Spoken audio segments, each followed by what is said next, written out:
ये कहानी नीना नाम की एक खूबसूरत लड़की की है जिसकी जिंदगी में पैसे और घपाघप का अकाल पड़ चुका है। मूवी की शुरुआत में हम नीना नाम की एक लड़की को देखते हैं जो सुपरमार्केट में है और शॉपिंग कर रही है, लेकिन उसके पास पैसे कम पड़ जाते हैं जिस वजह से वो कुछ सामान हटा देती है। मतलब बंदी तंगी का शिकार है। नीना जैसे ही बाहर निकलती है, एक आदमी गलती से उसके ऊपर कार से कीचड़ उछाल देता है और बाहर आकर नीना से माफी मांगने लगता है। नीना उस पर काफी चिल्लाती है। वो आदमी अपनी गलती के लिए उसे $1,500 देने की बात करता है, लेकिन नीना को उस पर यकीन नहीं होता और वो उसे उल्टा सीधा कहकर वहां से चली जाती है। नीना घर आती है जहां उसका पति शाशा पहले से ही होता है। शाशा कॉलेज में प्रोफेसर है। शाशा को बैंक की तरफ से एक नोटिस आता है। शाशा ने लोन लिया है और जिसे वो चुकाना भूल गया था और लोन की किस्तें न भरने की वजह से उसके घर को बैंक जब्त कर सकता है। शाशा टेंशन में आ जाता है और नीना से कहता है कि तुमने मुझे उस लोन के बारे में याद क्यों नहीं दिलवाया, लेकिन असल में शाशा ने नीना को उस लोन के बारे में बताया ही नहीं था। नीना रोने लगती है। शाशा उसे अपनी बातों से बरगला लेता है और उसके कपड़े धीरे धीरे करके उतारने लगता है और फिर वो दोनों घपाघप करते हैं। वहां हम उसी आदमी को देखते हैं जिसका नीना के साथ पंगा हुआ था। इस आदमी का नाम सरगेई है और ये एक फैमिली मैन है। इसकी वाइफ का नाम तमारा है और इनका एक प्यारा सा बेटा है। सरगेई अपनी फैमिली के साथ वैकेशंस पर जाना चाहता है, लेकिन तमारा मना कर देती है क्योंकि वो सरगेई के बिजी शेड्यूल से काफी ज्यादा परेशान है। उसे ऐसा लगता है कि काम की वजह से सरगेई उस पर ध्यान नहीं देता और उनकी घपाघप लाइफ भी सुस्त पड़ चुकी है। फिर हम शाशा को कॉलेज में लेक्चर देते हुए देखते हैं। नीना भी उसकी स्टूडेंट है। वो चाइनीज सीख रही है। नीना के बगल में उसकी फ्रेंड बैठी है जो नीना से शाशा के बारे में अजीबो गरीब सवाल पूछने लगती है और उस लड़की की बातों से ये लगता है कि उसे शाशा पर क्रश है। वो काफी इंटीमेट क्वेश्चन पूछ रही थी। क्लास खत्म होने के बाद शाशा नीना को बैंक भेजता है ताकि वो लोन चुकाने के लिए थोड़ा और टाइम मांग सके। नीना बैंक आती है। वहां उसे सरगेई मिलता है जो उस बैंक का मैनेजर है। सरगेई की कुछ चाइनीज क्लाइंट के साथ मीटिंग होती है और चाइनीज भाषा ट्रांसलेट करने के लिए उसे किसी की हेल्प चाहिए। नीना को चाइनीज आती है, इसलिए वो सरगेई की हेल्प के लिए मान जाती है। वहीं शाशा एक सिटी गार्ड की पार्ट टाइम जॉब कर रहा था। उन चाइनीज क्लाइंट्स को कशिनो जाकर गेम्स खेलने थे, इसलिए सरगेई नीना को अपने साथ कशिनो ले जाता है। नीना के काम से खुश होकर सरगेई नीना को कशिनो के कुछ चिप्स देता है। नीना मना करती है, लेकिन सरगेई उससे वो चिप्स वापस नहीं लेता, इसलिए नीना जानबूझकर उन चिप्स को 0 नंबर पर लगा देती है और जब किस्मत मेहरबान तो गधा पहलवान। वो $7,000 जीत जाती है। अचानक इतना सारा पैसा जीतने की खुशी में नीना बावली हो जाती है और वापस से उन सारे चिप्स को 0 नंबर पर लगा देती है। सरगेई उसे रोकने की काफी कोशिश करता है, लेकिन नीना को अकल नहीं आती और वो सारे पैसे हार जाती है। सरगेई नीना की तरफ अट्रैक्ट होने लगा था।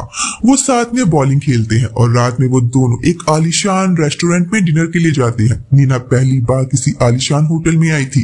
वो काफी खुश होती है। उसके बाद वो अपने लोन के बारे में बात करती है, लेकिन सरगेई अपनी शाम काम के बारे में बात करके खराब नहीं करना चाहता और वो नीना से डायरेक्टली कहता है, कभी मेरे साथ एक रात गुजार, तुझे सुबह तक मैं करूं प्यार।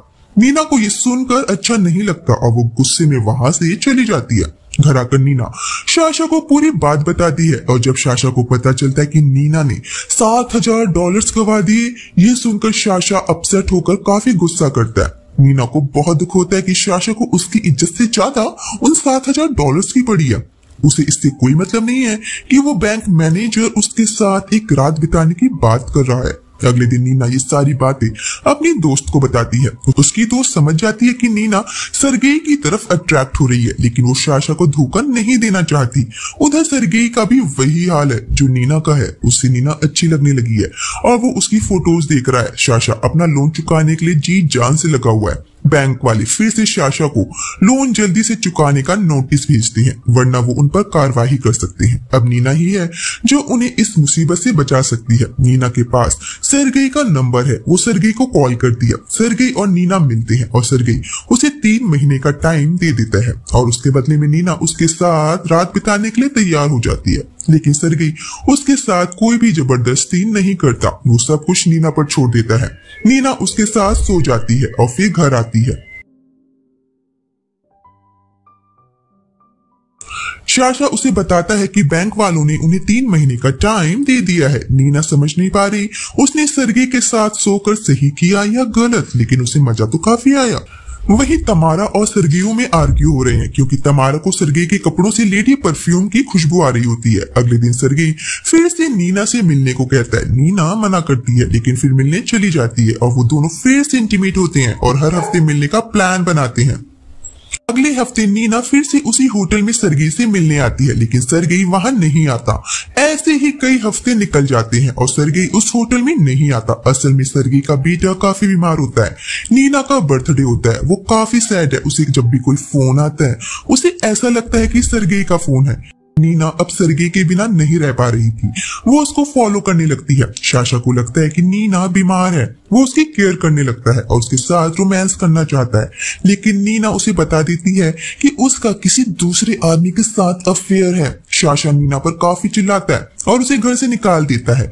नीना सर्गेई को फोन करती है। सर्गेई नीना से मिलने आता है और उसे रहने के लिए एक नया सुंदर सा फ्लैट देता है। नीना की फ्रेंड नीना के पास आती है और उससे पूछती है कि सर्गेई उससे शादी करेगा या नहीं। नीना के पास कोई जवाब नहीं होता। नीना सर्गेई को मिलने बुलाती है।